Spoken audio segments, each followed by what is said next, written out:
Hello everyone and welcome to today's Fridays with Vistage webinar. Before we begin, I'd like to go over some items to help you participate in today's webinar.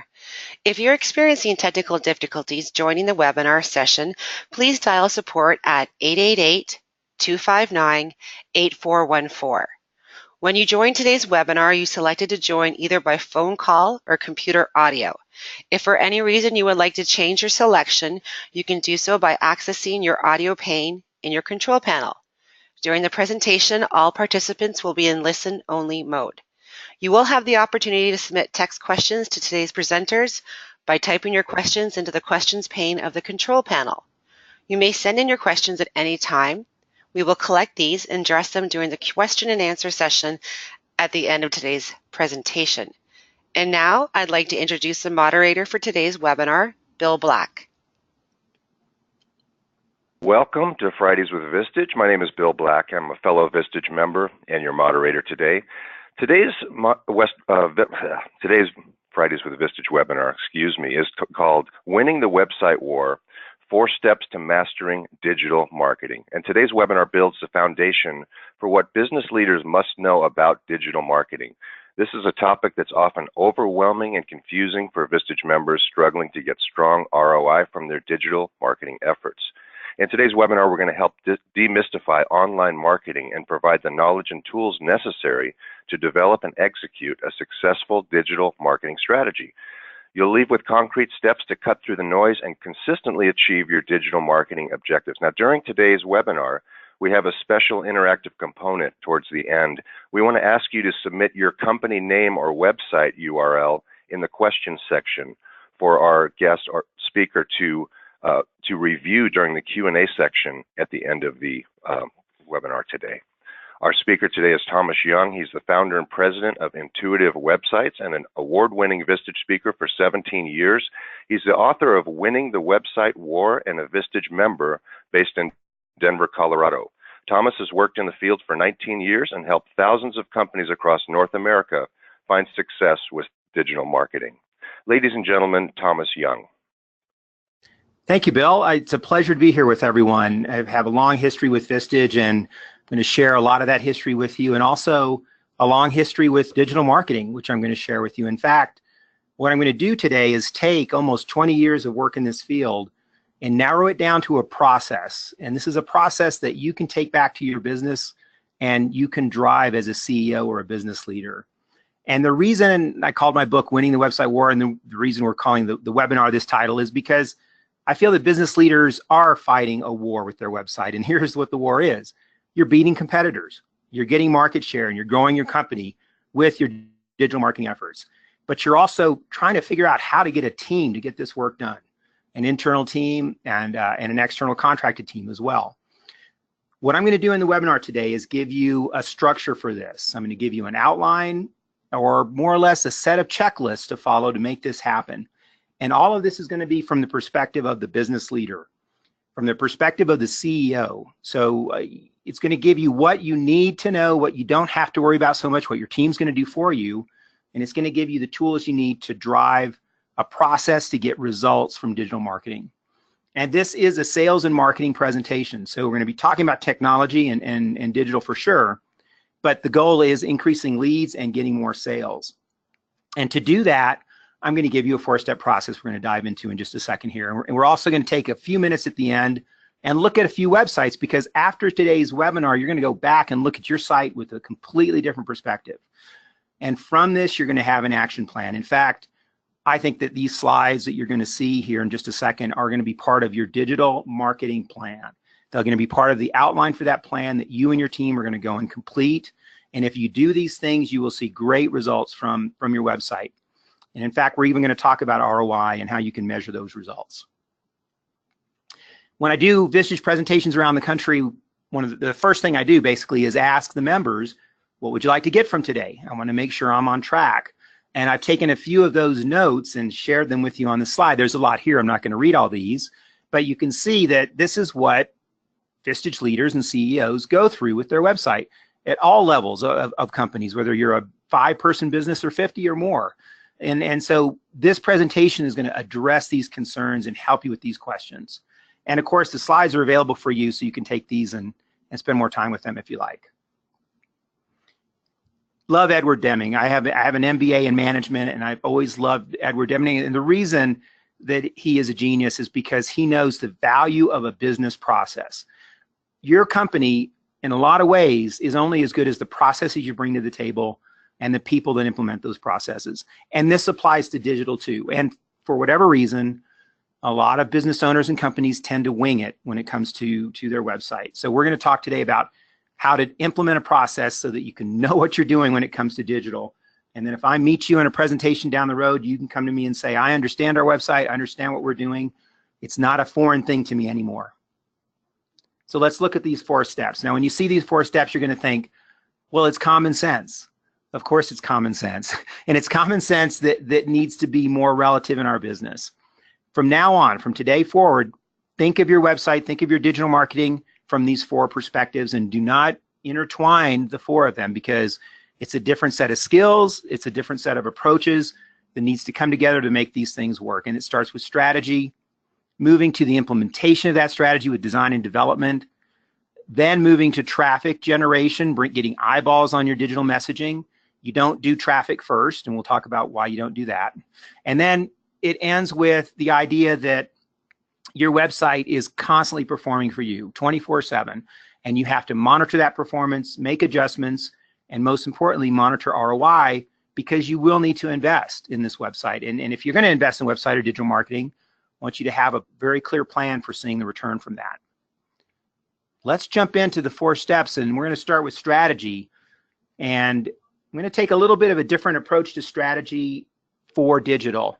And that is to translate what you do very well. And here's what I mean by that.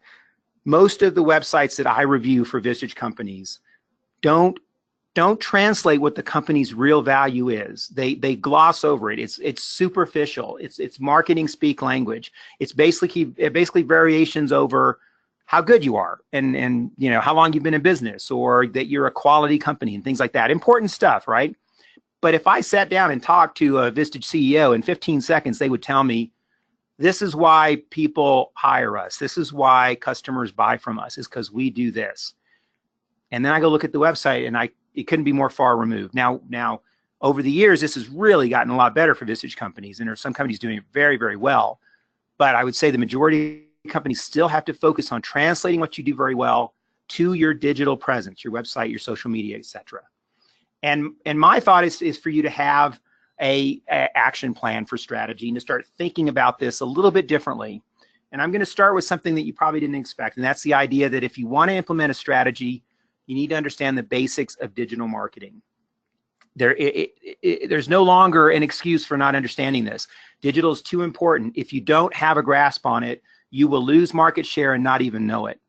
Your competitors will come in and start generating leads through their digital marketing. You won't know what's happening to your market share, and you'll see it erode. And this is in all market segments, from traditional, blue collar manufacturing all the way to high-tech technical companies.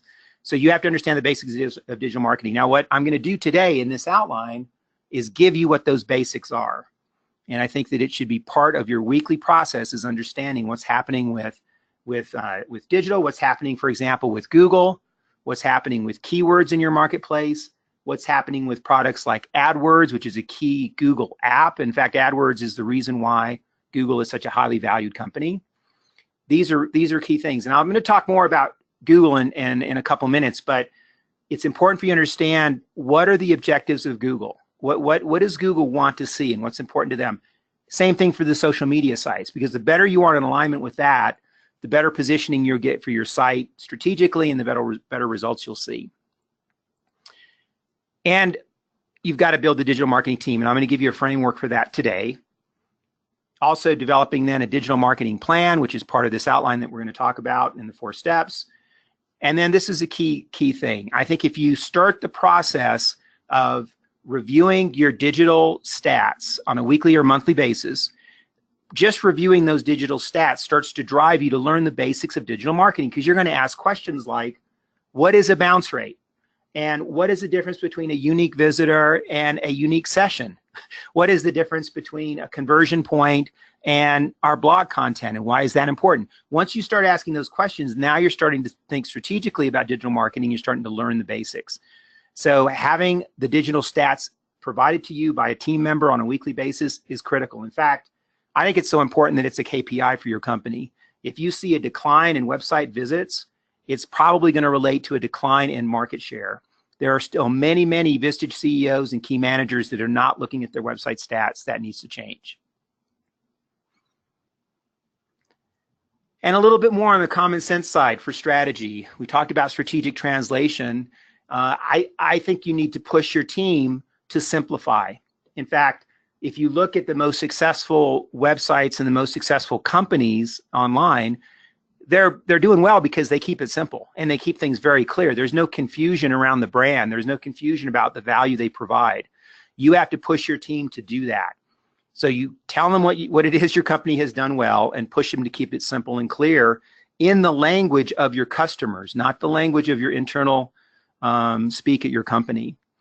And then as you do that, at the same time, you have to push your team to have excellent digital content and resources available. And we're going to talk about the idea of content marketing and being a thought leader online and how content is so important. And in fact, you almost can think of your business as a publisher now. And that's what Google wants to see your business as and your website as. And then these meetings we talked about to review data and stats. Within those meetings, you can push your team to come up with a trackable conversion process for digital. So if you're going to start putting money into this process and team members' time, well, let's have a conversion process that's trackable, either for lead generation, for direct sales, for email sign up, for social media follows, for increased website traffic, all of that. That helps grow your company. I'm trying to keep it simple for you. And when you think digital strategy, these are really your common sense areas. That's step one, and we're gonna fly through these steps really, really quickly.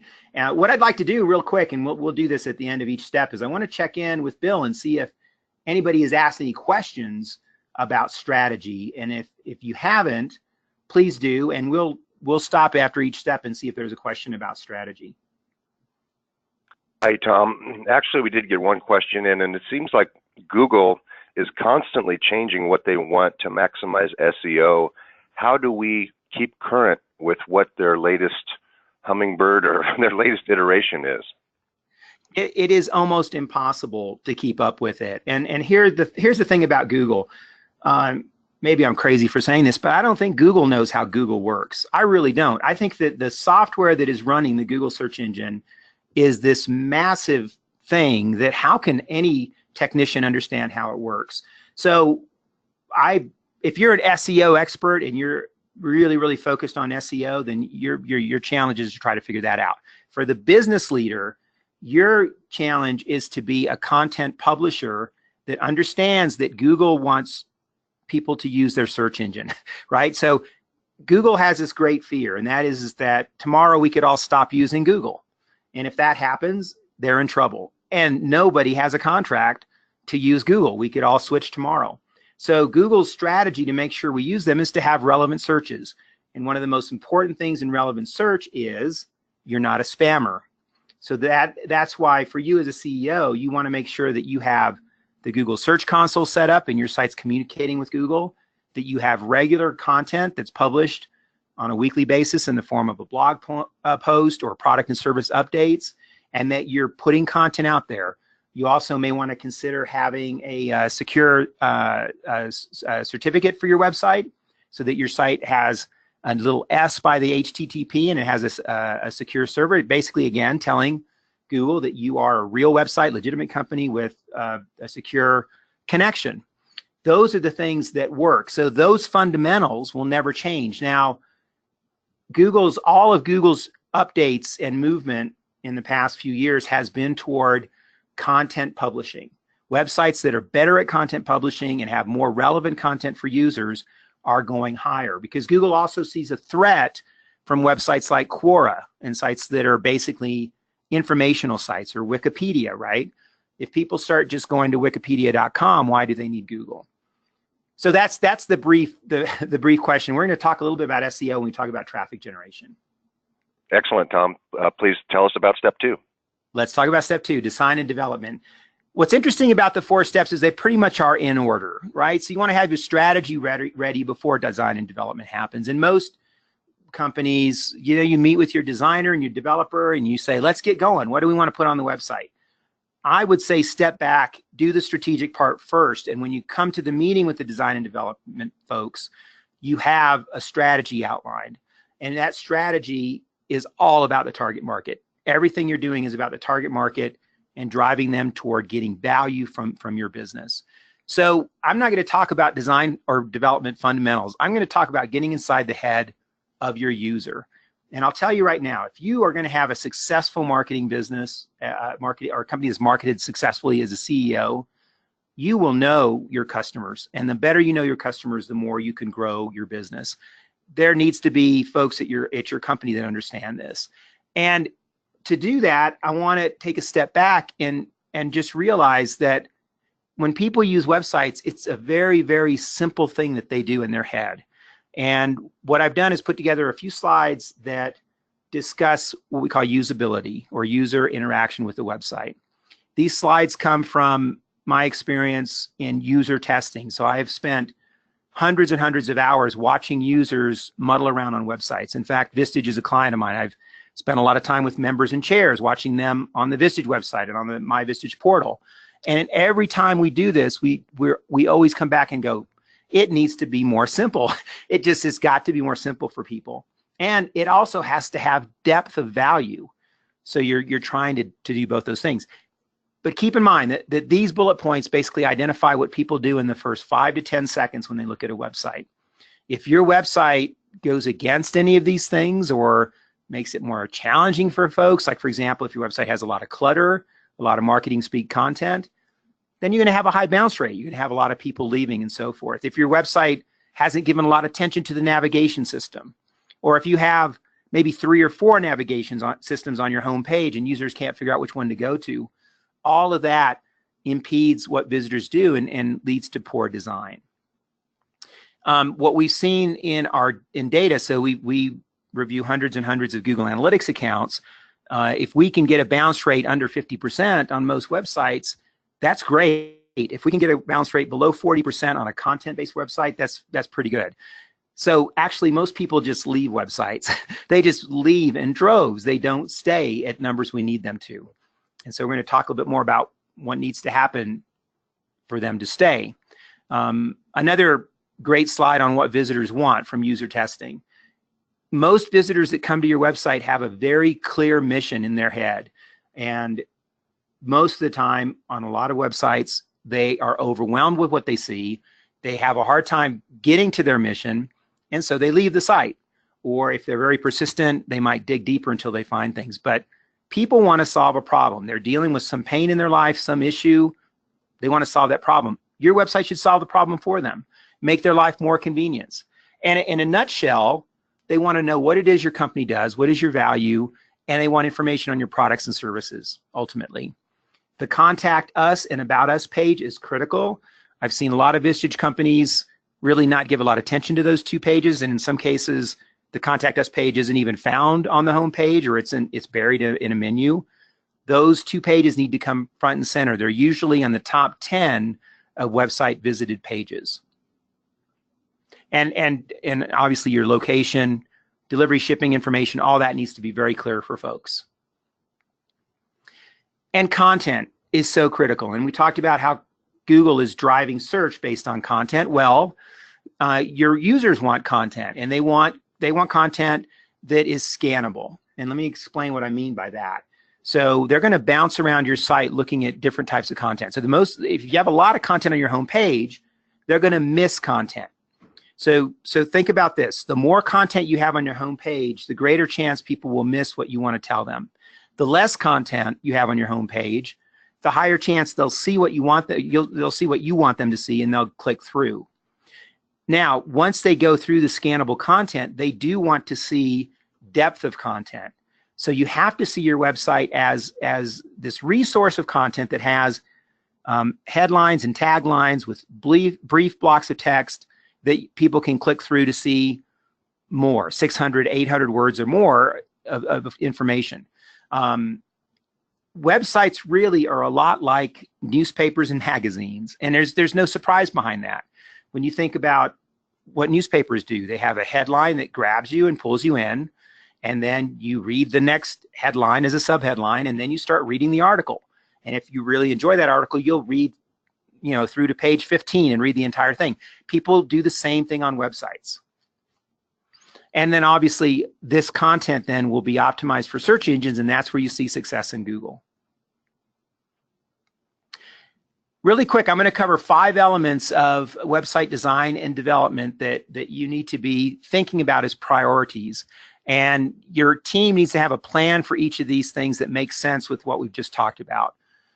I mentioned earlier, navigation on a website can a lot of times be ignored, but in user testing, people go to the navigation system within just a few seconds. It becomes their foundation for their use of your website. And we cannot take navigation for granted. We need to be very strategic with our intent. We need to keep it simple and direct, and you need to guide your team toward an excellent navigation structure for your site. The graphic design components of your website need to be so that they meet the needs of your users, not the graphic designer. So graphic designers that you hire will bring their expertise to the table, and that's fantastic. But we don't design for them, we design for the target market.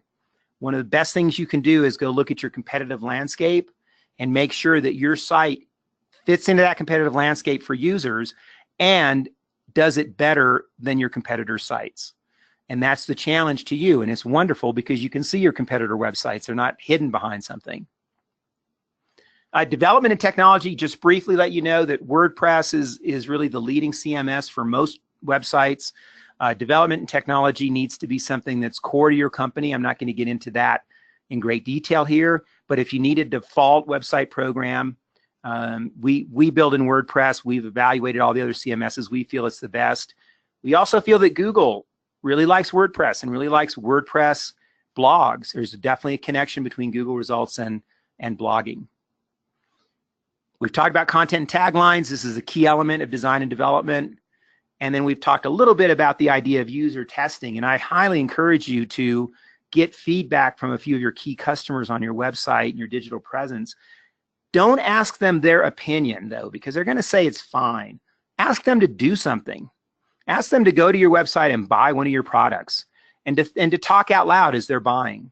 Or ask them to go and contact one of your sales reps. What would they do to contact a sales rep on your site? As you do that, as you see them muddle around on the site, you'll get some great value, and it's a great exercise to improve conversions as well. That concludes step 2. Let's check in on questions, Bill, and then we'll jump to step 3. Couple questions here, Tom. Number one is it effective to engage people online with a survey? And if so, how many questions is optimal? I think it is effective, absolutely. In fact, I think that surveys are effective when the questions and the survey itself is interesting to the target market. And you could even call it polling in some respects, but I think surveys are good. I like to see in a survey how long it's going to take me to do this survey before I start. So if you tell me, hey, I'd like you to take a survey, it takes 30 seconds, we have 4 questions, can you help us? Then yes, I think that is effective. I also think that if you have a sales team, contact your customers and ask them to take the survey. Have a discussion with them around that. And then that's useful. And then keep in mind, you really need to have roughly 20, 30, 35, or 40 responses before it starts to be really statistically relevant. If your survey numbers are below 15 or even below 20 in some cases, be careful that you don't put too much credence on just a few responses. So yes, I think that is very valuable. Great, thank you. And we had one more question.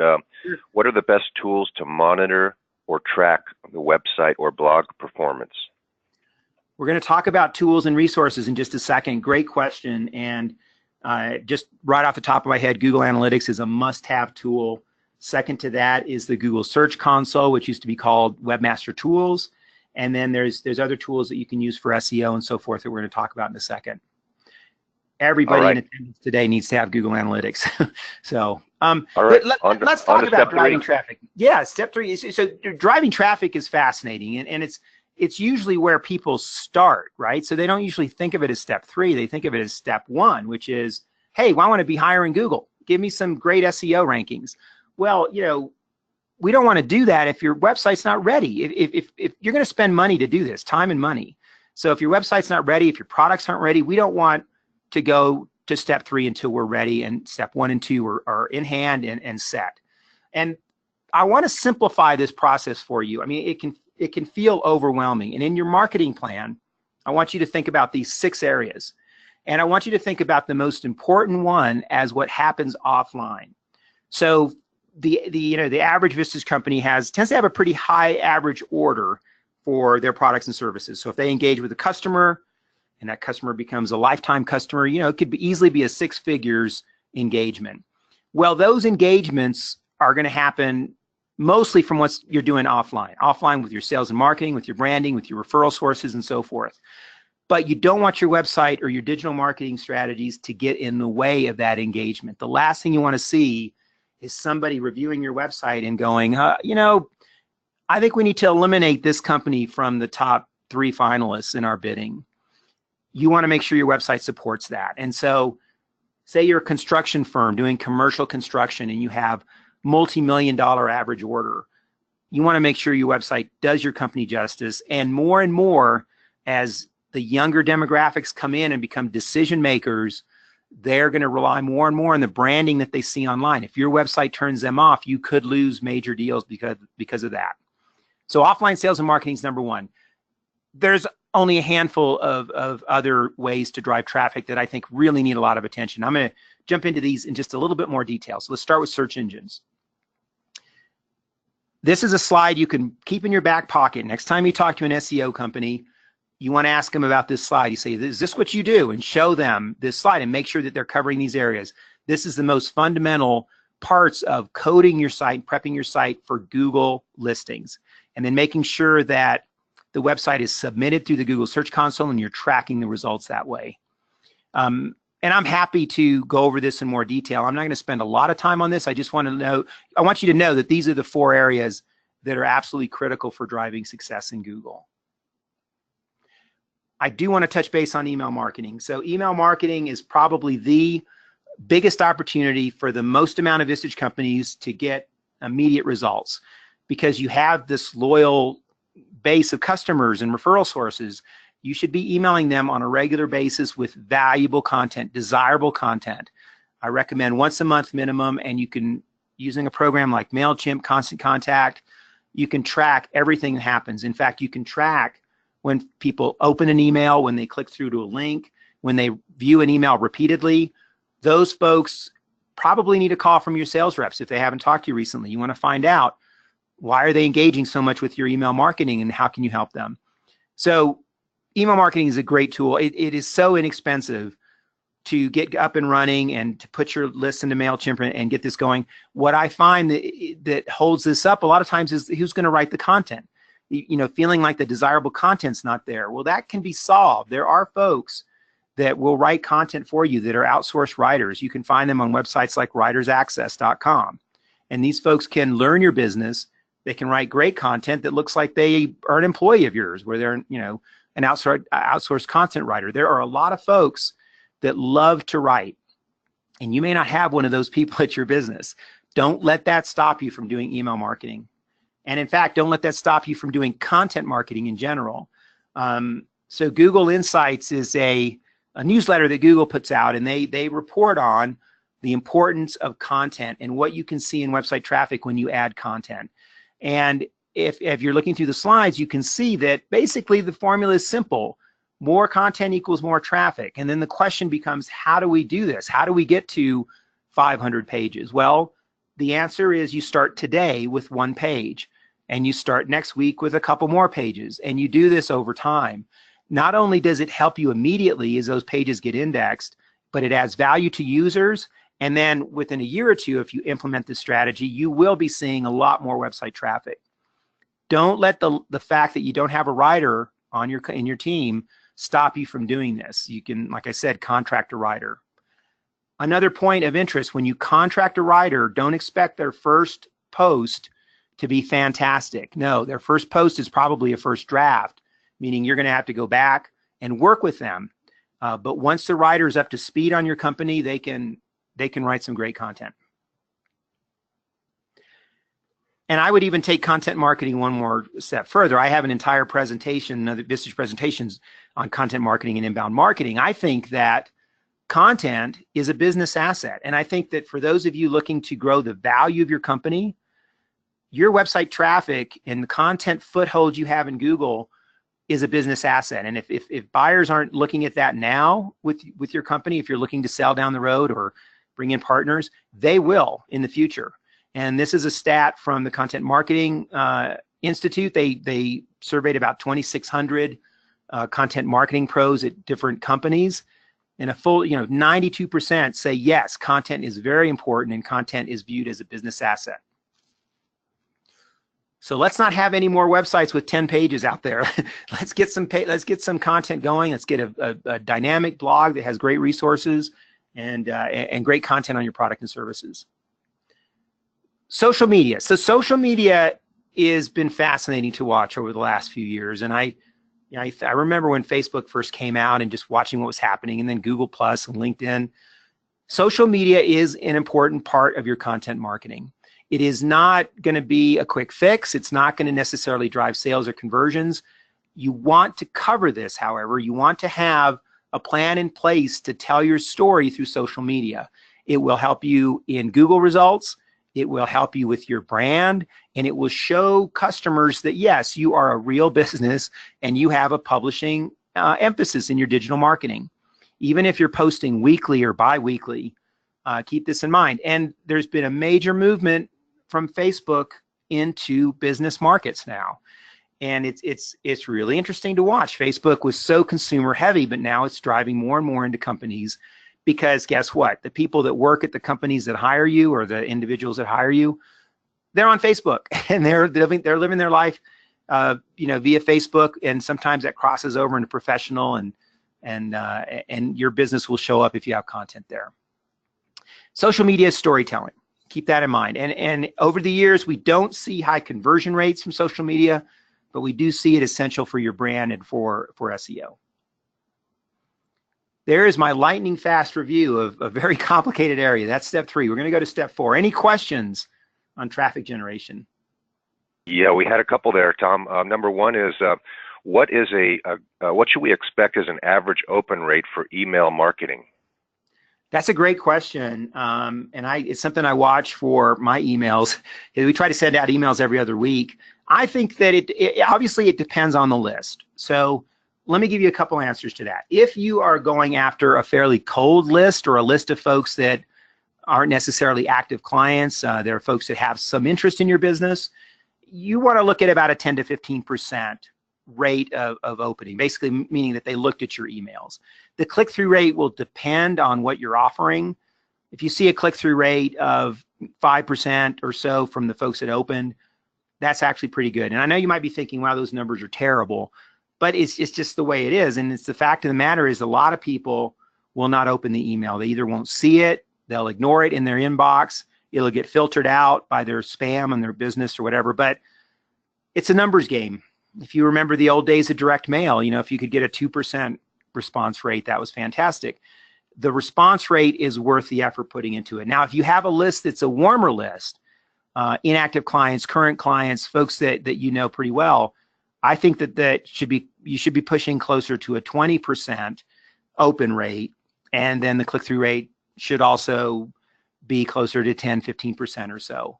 We find that about 20% of our client base opens emails we send out, and about 10% of the prospect list open those emails.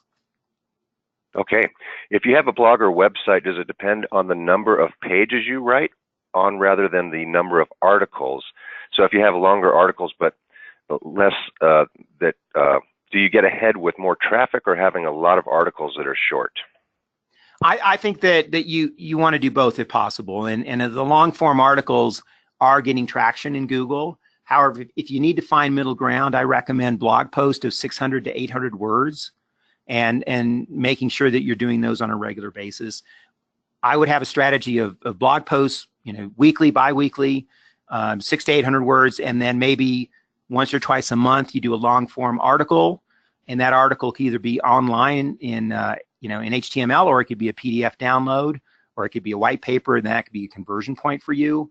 But I guess the right answer is that yes, you want to do those things, and perhaps both of them.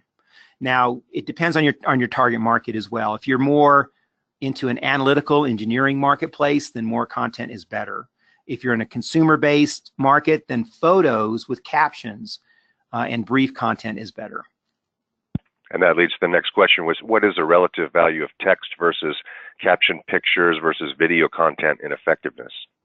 Yeah, they're all important. They're all important.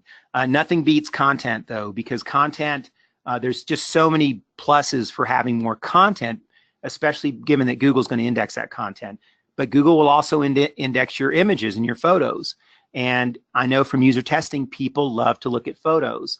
In fact, I think a photo that is unique to your company with a great tagline or caption is a very powerful branding statement. And that's one of the reasons why I don't recommend you do a lot of clip art or stock photography. I recommend that you have photos of your real business, of you and your company.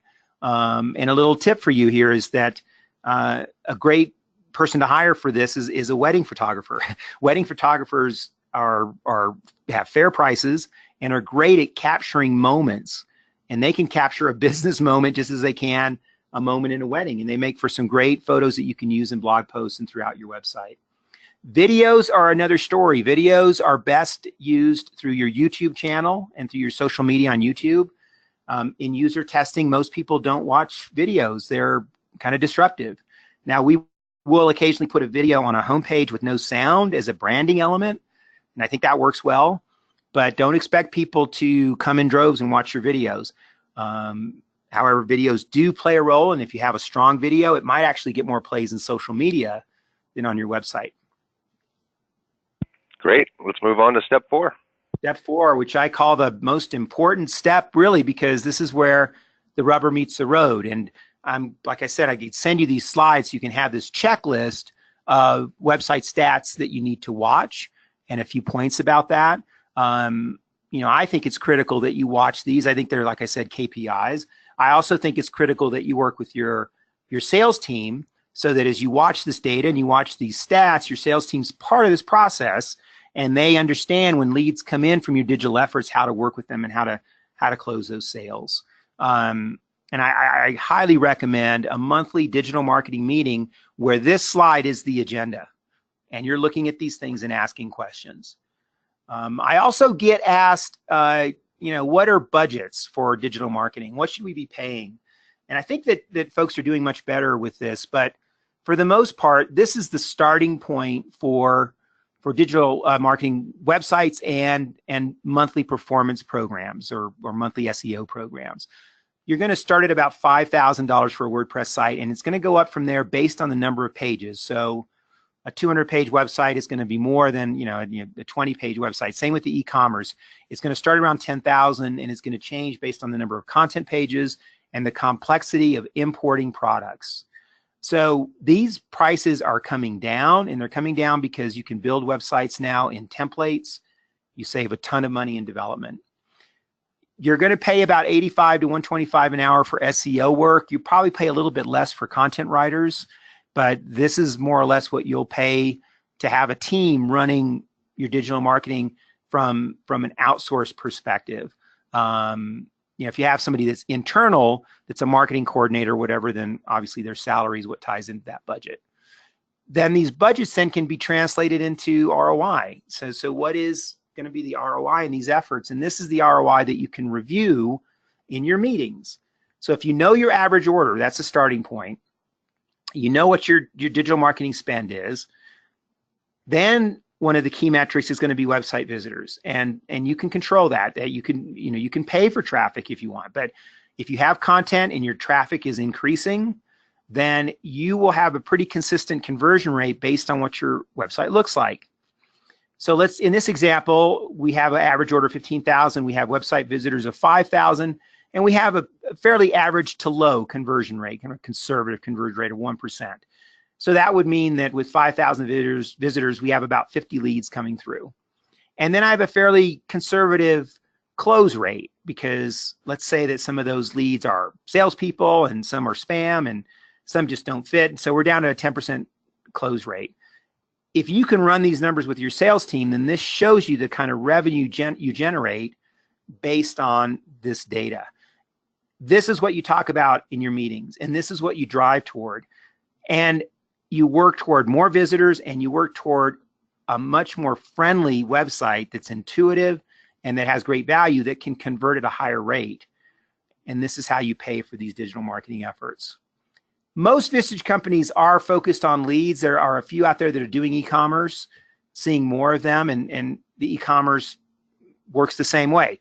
You tend to have a smaller average order amount, and you might spend more in development costs, and the conversion rate should be a little bit higher because the user intent usually is to come in and purchase, as opposed to generating the lead. But these are the numbers that you can track for your own company. You can plug them right in and then discuss with your key marketing folks in your meetings.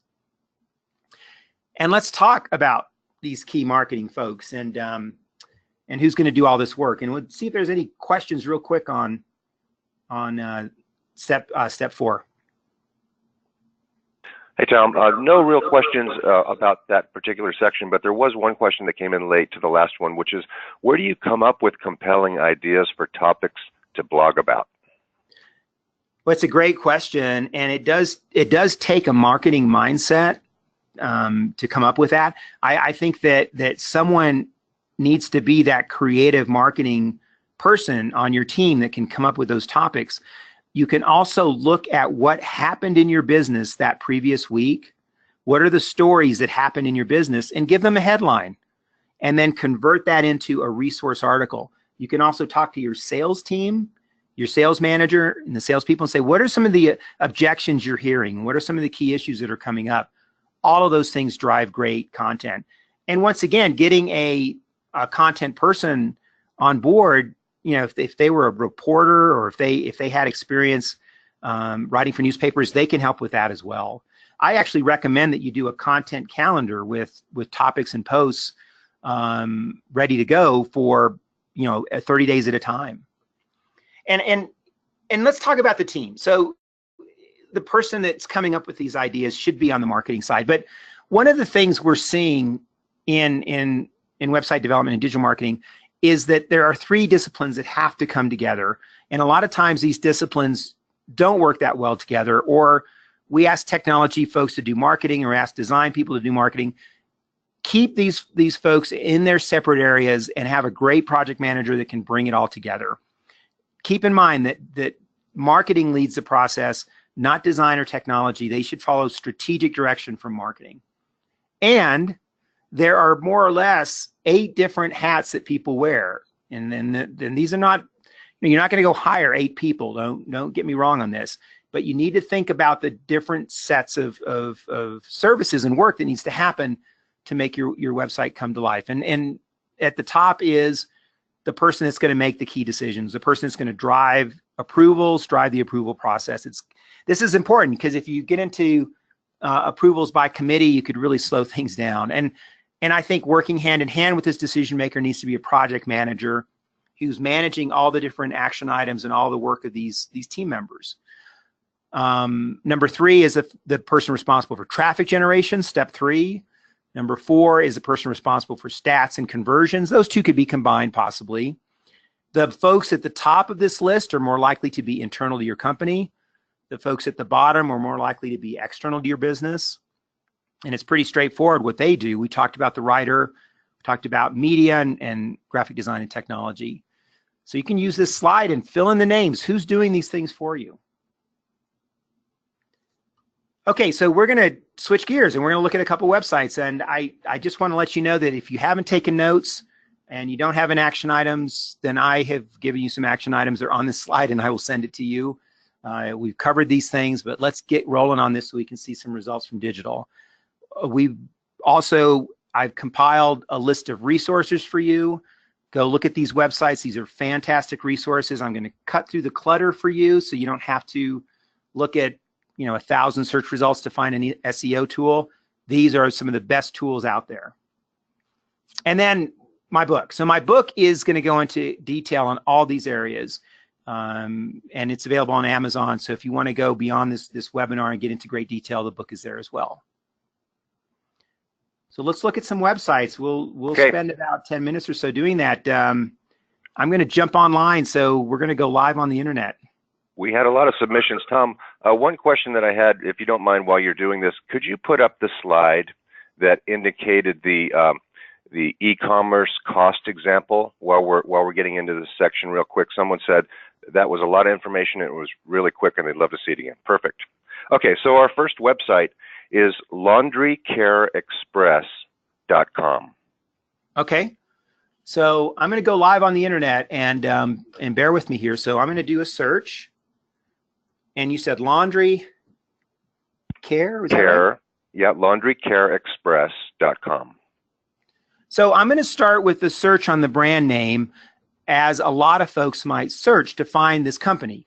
Yeah, I don't think it's unreasonable to say people would go to Google and put in Laundry Care Express. I mean, I think you would agree with me, Bill. So that we would hit enter and let's see what comes up. So Google search results are going to look different for almost every search you do. In this case, we have the Google Maps showing up, the location of Laundry Care Express, and some Google Plus pages as well with some rankings. We also see links to websites, and you can see right off the bat the user confusion that would start to happen right off the bat. So what is Express? Is that the same as Laundry Care Express? They have a 4.2 ranking, they have a 5, so now the user has to think and go through this. All this information you can control through your Google Plus login and through your Google accounts, which are critical for your business, by the way. The Gmail address associated with your company should be locked in a safe somewhere, because that is going to control all of your Google apps, which is so critical, including this one, which is Google Plus and Google Maps. Now let's scroll down a little bit and let's say, aha, well, look at this, Laundry Care Express. This is the title tag, which we talked about in SEO. This is the domain name. Those are exact matches. No wonder it's #1. Now, it is interesting to me that login shows up as a key page on the search results. And this is the way this is organized is done by Google based on what Google thinks is key to your site. And you can control this somewhat in the Search Console. Let's click through and look at the home page. Okay. So keep in mind, your brand impression for your company is made immediately with users. And the younger the demographic, the more important the branding is. Older demographics tend to be more patient with websites. Younger demographics look at a website and go, yep, works for me. Nope, doesn't work for me. So in this, when I look at this website, the first question I ask myself is, what do they do? What does this company do? And I am not exactly sure. So let's jump in here, and don't shoot the messenger. I'm trying to help you. Let's not have a rotating image. Let's have one image, and let's have an image that is your company. I like the fact that you have a truck, so you do something with a truck. But let's have that image be your company doing what you do with a tagline that 10 out of 10 people will look at and say, I know exactly what you do. You do same-day pickup. And I'm guessing that you're an outsourced laundry care company. So I can call you, you'll pick up my laundry, you'll do it, and you'll return it back to me. That's what this website needs to say.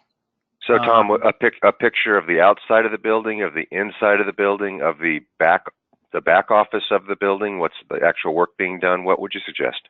Well, right off the top, this is off the top of my head. I mean, I have not researched the industry, but my thought would be a picture of somebody giving their laundry to somebody in a truck with the truck that has the name on it. And then a tagline that says, we pick up and do your laundry, and have it, I mean, your tagline right there, have your laundry picked up and delivered back to you, and it looks like it's next day or same day option. So that's what we want to see. And all of this other stuff that's down here is not nearly as relevant as that image. So in the first 15 seconds of this site, I would go, oh my gosh, what a great idea. I could use that. My wife could use that. This is something that's important for us.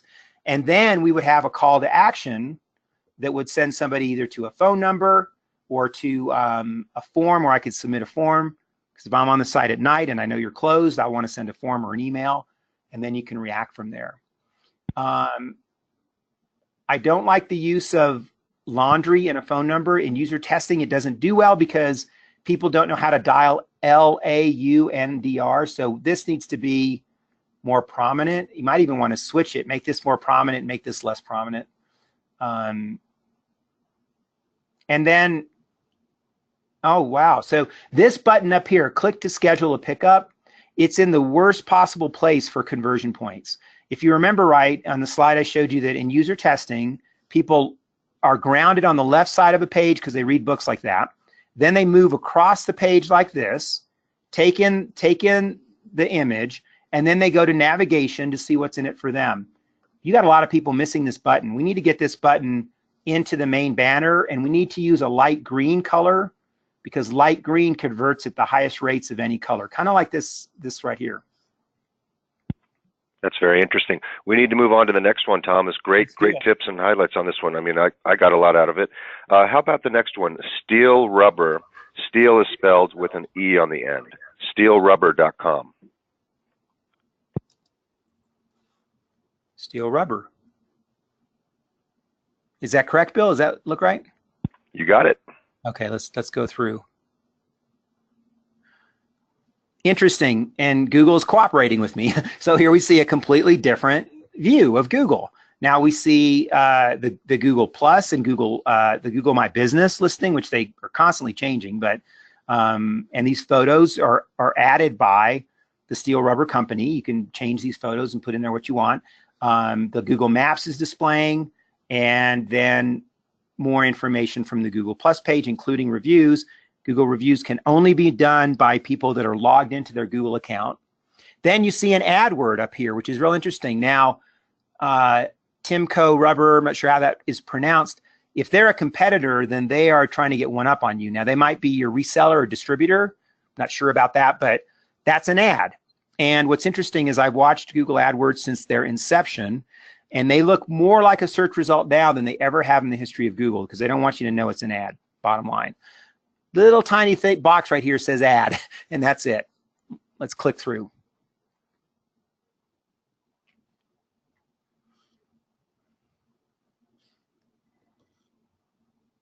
So I'm going to, based on the company name, I thought that you maybe did tires. I mean, I know I thought tires, but that's what I initially thought.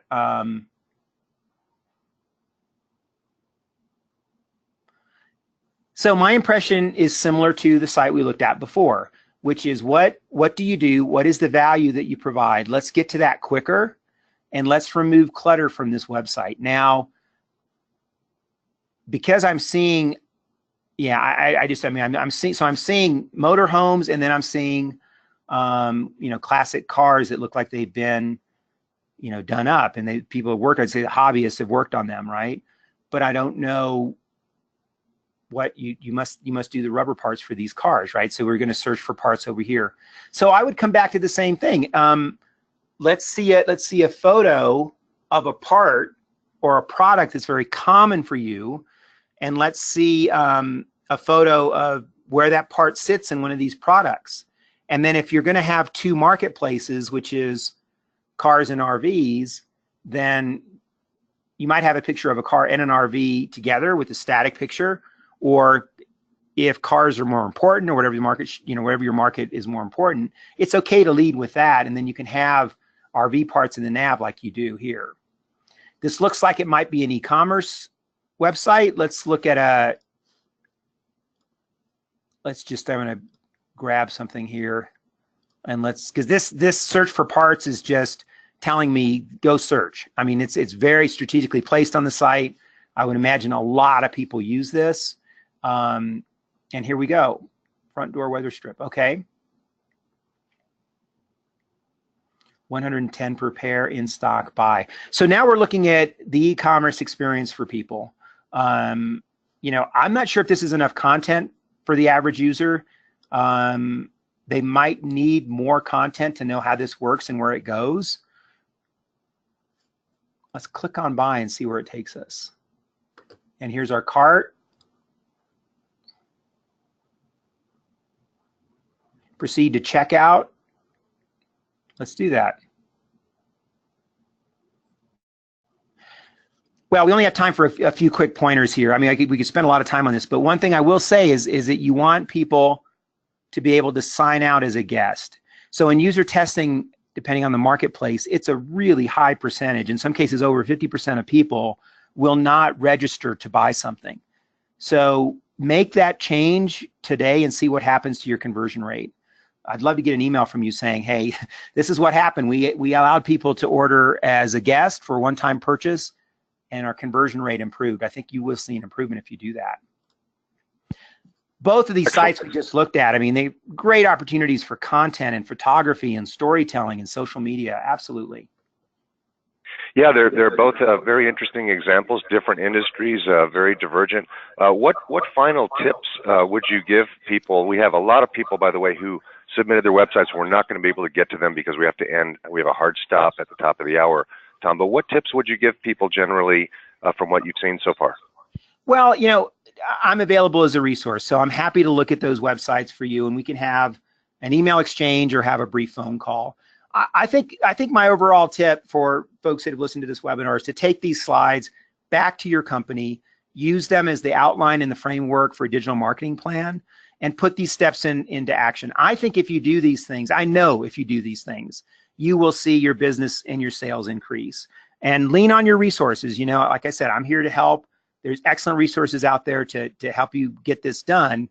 You should be able to track your ROI. So if you spend money with anybody doing this, you'll want to see that return. And I want to just wish everybody good luck. Let them know, I really appreciated you talking with you today, and I really hope this will bring value to your business. Tom, great job.